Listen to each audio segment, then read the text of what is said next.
L'anarchiste italien Alfredo Cospito est à son 105e jour de grève de la faim.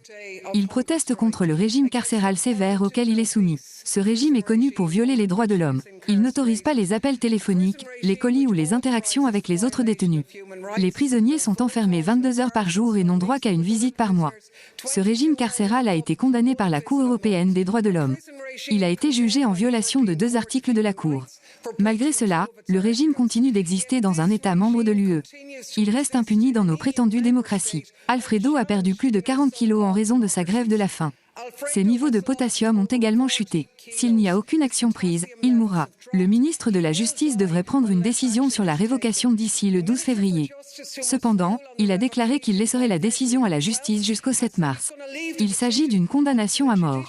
Alfredo n'a plus beaucoup de temps. Ainsi, la question se pose, l'UE restera-t-elle silencieuse? Il s'agit d'une question de droits de l'homme. Plus de 200 juristes et avocats ont condamné son traitement.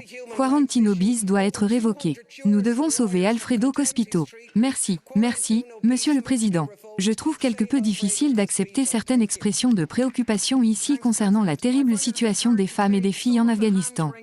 Pendant ce temps, à l'extérieur de ces portes, des centaines de jeunes Afghans sont dans les rues de Bruxelles sans lit, sans nourriture suffisante, et nous restons silencieux. Lorsque les allégations de génocide des Hazaras sont accueillies par le silence et que nos frontières leur sont fermées. Lorsque 6 fois plus de foyers afghans fuient en raison de l'impact de la sécheresse par rapport à il y a 2 ans. 3,2 millions d'enfants souffrent de malnutrition aiguë. Les 2/3 de la population dépendent de l'aide humanitaire. Cela représente une augmentation de 4 millions par rapport à l'année dernière. Pourtant, seulement environ 10 personnes sur 700 ont pris la peine de venir ici discuter de cela. Je suis heureux de voir les documents divulgués de novembre. Ils montrent que la Commission a enfin réalisé que l'aide humanitaire seule ne suffit pas, peu importe qui la distribue. Même le conservative Human Rights Watch a admis que les déficits en alimentation, éducation et santé ne peuvent être résolus sans un plan impliquant les talibans. Nous n'aimons peut-être pas cela, mais c'est la réalité. Si nous ne l'admettons pas, nous condamnons des millions d'Afghans à la pauvreté, à la souffrance, à la mort et à la destruction. Le peuple afghan ne devrait pas être puni en guise de vengeance pour la défaite injuste de l'Occident dans sa guerre. Nous devons lever les sanctions. Nous devons débloquer les flux financiers. Nous devons permettre aux Afghans de survivre et de vivre. Fermer les yeux n'est plus acceptable. Si vous regardez la liste noire de l'Union européenne sur le blanchiment d'argent, vous remarquerez qu'aucun des pays de la liste n'est majoritairement blanc. Aucun d'entre eux ne correspond à ce que nous appelons généralement l'Occident. Cela s'explique par le fait que la liste noire est biaisée et incohérente. Elle a davantage à voir avec le pouvoir de lobbying qu'avec une évaluation honnête des risques.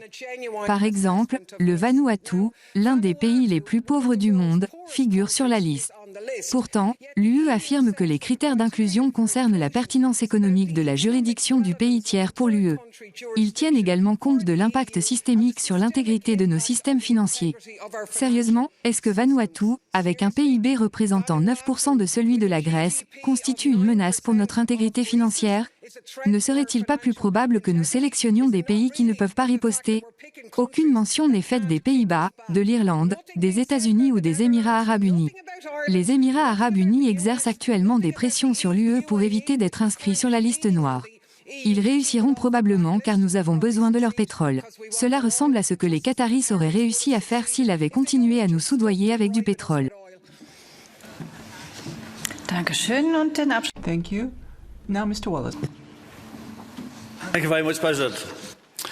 Tous les pays de cette liste sont non blancs, issus du Sud global. Cette liste ressemble étrangement à la liste noire des paradis fiscaux de l'UE. Ces règles sont appliquées de manière unilatérale et sont souvent imposées aux anciennes colonies européennes extrêmement vulnérables. Pendant des centaines d'années, les économies européennes ont été établies et maintenues grâce aux efforts de ces mêmes colonies. Ces colonies luttent maintenant pour survivre et pour pouvoir concurrencer de quelque manière que ce soit. Cependant, l'UE mine la capacité de ces États plus faibles à rivaliser.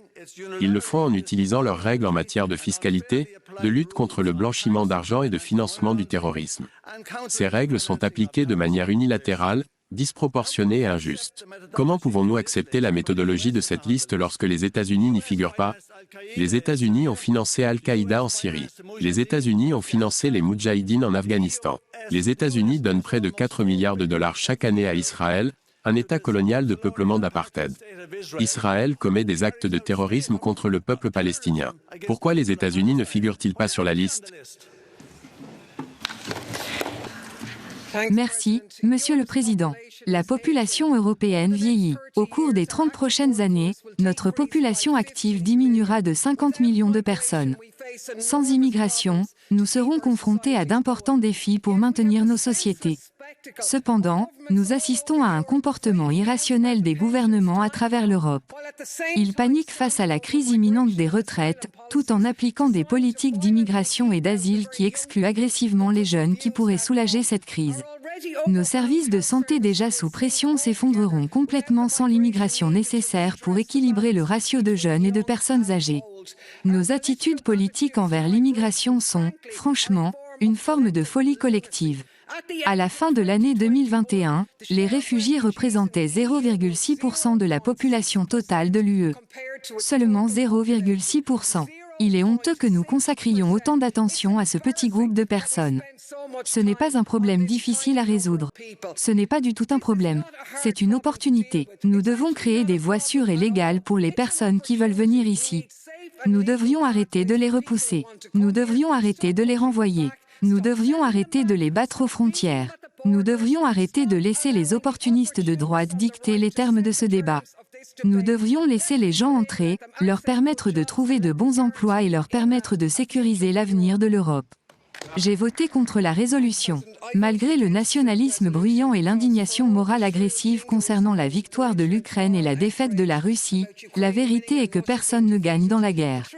Les seuls gagnants sont le complexe militaro-industriel qui profite de milliards d'argent des contribuables. Les autres gagnants sont des vautours comme Blackstone qui profitent de la dévastation et de la destruction de l'Ukraine.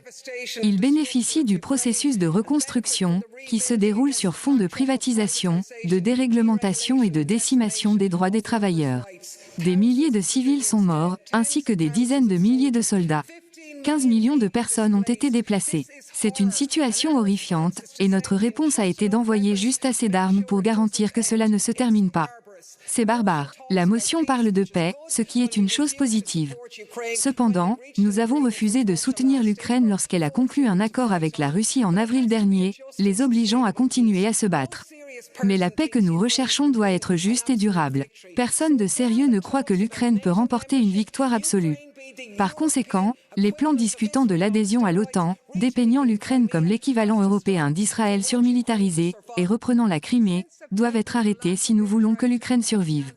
Depuis septembre, le manque d'intérêt pour déterminer qui était responsable de l'explosion du gazoduc Nord Stream a été, franchement, stupéfiant. C'était un acte de sabotage, un acte de vandalisme sans précédent, à la fois sur le plan économique et environnemental. Pourtant, il n'y avait aucun mot à ce sujet. Aucune discussion, aucune question. Puis Seymour Hersh est apparu. Il est le journaliste d'investigation le plus renommé et respecté au monde. Il a présenté une allégation détaillée selon laquelle les États-Unis ont perpétré cette explosion avec l'aide de la Norvège. Le plan avait été élaboré des mois avant l'invasion. Un avion de surveillance de la marine norvégienne, un P-8, a largué une bouée sonar le 26 septembre. Cela a déclenché les explosions que des plongeurs de la marine américaine de Panama City avaient préalablement installées 3 mois plus tôt lors d'un exercice de l'OTAN. Pourtant, le silence régnait. Je ne sais pas ce qui s'est passé, mais je veux le découvrir. Cet homme ne fait pas de déclaration à la légère. Il a des contacts, et je trouve choquant que l'UE ne demande pas qui est responsable de la sabotage des moyens de subsistance de nos citoyens. J'ai honte d'être européen. Ces deux dossiers font clairement partie des priorités de la Commission pour une nouvelle impulsion en faveur de la démocratie européenne. Je parle de garantir le droit de vote et d'éligibilité dans toute l'UE. C'est une excellente idée, mais ce n'est pas le plus gros problème de la démocratie européenne. En réalité, c'est une solution technique pour le problème profondément enraciné d'un décalage entre les citoyens et les institutions. Dans 7 États membres, moins de 30% des personnes ont voté lors des dernières élections européennes. La raison de cela n'était pas qu'ils étaient mobiles. Ils ont ressenti que le Parlement européen et l'Union européenne ne les représentaient pas. Ils ne pouvaient pas se donner la peine à cause de cela. La cause profonde de cela est le néolibéralisme qui est profondément ancré dans les politiques et les traités de l'UE. Cela a entraîné une augmentation significative des inégalités. Ils ont également sapé les services publics et conduit à la privatisation. Il y a un cynisme envers les gouvernements nationaux et la santé nationale. Si nous ne revenons pas à une démocratie de base en haut, nous nous trompons. Nous nous trompons en pensant que ces types de solutions feront une différence quelconque. L'horreur de dizaines de milliers de décès est une réalité frappante. Les conditions de gel et les cris sans réponse sont glaçants. L'équipement nécessaire pour les secourir des décombres n'était pas disponible. Aussi grave que soit la situation actuelle, nous savons que les décès qui ont déjà eu lieu seront suivis de nombreux autres. Au lieu de nous féliciter de notre réponse, nous devrions admettre qu'elle est loin d'être adéquate. Nos efforts sont insignifiants par rapport aux ressources que nous investissons pour soutenir le conflit en Ukraine. Notre réponse à la Turquie est médiocre, mais notre réponse à la Syrie a été un désastre absolu. Il s'agit d'un pays qui a été abandonné même avant que le tremblement de terre ne frappe. L'année dernière, le programme humanitaire de l'ONU pour la Syrie n'était financé qu'à hauteur de 47%. Nous avons laissé mourir les habitants de ce pays sans fourniture médicale ni nourriture, en raison de sanctions illégales qui causent des décès. Le tremblement de terre a enfin attiré l'attention des gens. Les organisations d'aide demandent avec urgence la levée de ces sanctions. Les rapporteurs spéciaux des Nations Unies ont déclaré que les efforts humanitaires étaient entravés par les sanctions. Nous devons lever les sanctions immédiatement, sinon des milliers d'autres personnes périront. La situation en rez-de-chaussée est un cauchemar sans fin pour la population civile. En novembre, nous avons discuté du déplacement et de la violence. Cependant, la situation s'est aggravée depuis lors. Nous sommes conscients que l'ONU a signalé l'implication active des forces armées rwandaises sur le territoire congolais et l'expansion de la zone d'influence du M23. Malgré la violence extrême qui sévit dans cette région, la vérité est que le dialogue diplomatique est la seule solution. Cependant, il semble que beaucoup dans la communauté internationale se soucient peu de ce qui se passe tant que leurs propres intérêts sont protégés. Que pouvons-nous anticiper de la visite imminente du président Macron en mars? La France est le pays qui a exhorté l'UE à fournir 20 millions d'euros de soutien à l'armée rwandaise au Mozambique. Cela vise à protéger les intérêts français là-bas. Que pouvons-nous attendre de Londres? Ils ont organisé le sommet à Kigali pour finaliser un accord visant à renvoyer les demandeurs d'asile au Rwanda. La vérité est que la rez-de-chaussée continue d'être maudite. Ces riches ressources naturelles sont volées par d'autres. Ils ont besoin d'une intervention divine pour s'aider eux-mêmes car l'UE ne le fera certainement pas. Thank you very much. Next speaker, Mick Wallace. Floor is yours. Thanks very much, President. Il y a 2 semaines, le pape François a visité la République démocratique du Congo pour la première fois. Il a critiqué à la fois les organisations internes et externes qui provoquent la guerre dans le pays pour exploiter ses ressources. Il a déclaré que la guerre est principalement motivée par un désir insatiable de matières premières et d'argent. Cette cupidité alimente une économie basée sur les armes et prospère grâce à l'instabilité et à la corruption. Il a noté que peu de choses ont changé depuis l'époque du roi Léopold. Le roi Léopold avait pillé les ressources du Congo pour accroître sa richesse et celle de la Belgique. Dans le processus, il était responsable de la mort de plus de 10 millions de Congolais. Le conflit d'1 an entre le gouvernement de la rez-de-chaussée et les rebelles du M23, alimenté selon les rapports par le soutien de Kagame du Rwanda au groupe armé, a entraîné une famine généralisée et le déplacement de plus de 2 millions de personnes. En même temps, la France et Total Energies cherchent à faire des profits aux dépens des Congolais. Ils défrichent des zones pour extraire des ressources et gagner de l'argent. Pourtant, il ne semble y avoir aucune discussion sur l'initiation de pourparlers de paix. Il semble que personne ne se soucie de résoudre les problèmes là-bas. Nous avons une influence significative dans la région, mais nous l'utilisons rarement de manière positive.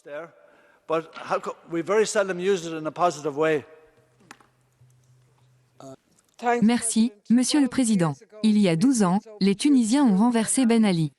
Beaucoup d'Européens ont cru que cela était uniquement une question de démocratie et que les Tunisiens voulaient être plus comme nous. Cependant, la vérité est différente. Oui, c'était une réaction à une répression brutale. Mais c'était aussi une réponse au système plus large d'inégalité mondiale, de taux de chômage effarants, de hausse des prix alimentaires et de conditions de vie insupportables. Cela était dû au fait que le pays était géré au profit des intérêts étrangers, et non pour les personnes qui y vivent. Maintenant, nous assistons à une situation similaire. La Tunisie est victime d'une attaque structurelle. Les réformes néolibérales du FMI et de la Banque mondiale vident l'État de sa substance. Les crises alimentaires et énergétiques sont exacerbées par la guerre en Ukraine. Une fois de plus, il y a des arrestations, des emprisonnements et une véritable répression contre l'opposition. Cependant, nous ne devrions pas seulement condamner les effets et ignorer les causes. Nous ne devrions pas prétendre que cette situation n'a rien à voir avec nous. Il ne peut y avoir de justice sans justice sociale. Notre aide est toujours assortie de conditions. Ces conditions piègent souvent les sociétés dans un cycle de dette. Ce schéma est observé non seulement en Afrique, mais aussi dans le monde entier. La répression et le chaos en Tunisie ne sont pas seulement leur problème, c'est aussi le nôtre.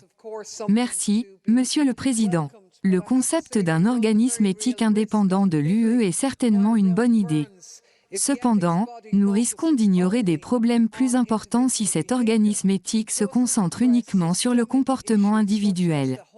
Il doit également aborder les problèmes systémiques tels que l'institutionnalisation généralisée du lobbying dans les organes de l'UE. Nous devons sérieusement nous attaquer au contrôle que le pouvoir économique et corporatif exerce sur la prise de décision ici. Cela inclut la fermeture des portes tournantes entre la politique et les affaires. Cependant, les problèmes sont bien plus profonds que cela et toute organisation éthique qui se respecte ne peut pas les ignorer. Le pouvoir des entreprises est ici en contrôle. Nous devons également nous assurer que toute organisation éthique est totalement indépendante. Sinon, nous risquons de causer plus de problèmes que nous n'en résolvons. Ce serait assez troublant si l'envie d'amélioration était utilisée pour semer le doute sur des individus à des fins politiques. Nous avons donc une chance de faire quelque chose de significatif, ne la gaspillons pas. Un an plus tard, alors que la guerre en Ukraine persiste, alors que tout le monde devrait plaider en faveur d'un cessez-le-feu et de la paix, cette résolution nous mène dans la direction opposée. C'est pourquoi j'ai voté contre avec fierté. Elle propage le mensonge le plus récent selon lequel il ne s'agit plus de défendre l'Ukraine, mais de la nécessité pour l'Ukraine de gagner. Que même implique cette déclaration ? En avril de l'année dernière, une proposition était sur la table. Cette proposition aurait conduit au retrait de la Russie en échange de l'engagement de l'Ukraine à ne pas rejoindre l'OTAN.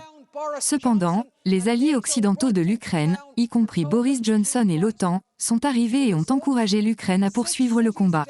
Quel en a été le résultat ? 6 villes ont été laissées en ruine, 4 provinces ont été annexées illégalement et 108 milliards d'euros d'aide ont été accordés. C'est une dette que le peuple ukrainien devra rembourser pendant de nombreuses années. Cette situation a également entraîné une crise alimentaire et énergétique mondiale. Est-ce considéré comme une victoire ? Les gens ordinaires ne sortent pas victorieux des guerres. Ils ne sont que des pions dans les jeux des autres. Vous pouvez proclamer la gloire autant que vous le souhaitez, mais il n'y a aucune gloire dans la mort, et la mort est le seul résultat de cette folie. Il est temps que la majorité silencieuse à travers l'Europe descende dans les rues ce week-end. Ils devraient demander la paix et la fin de la guerre.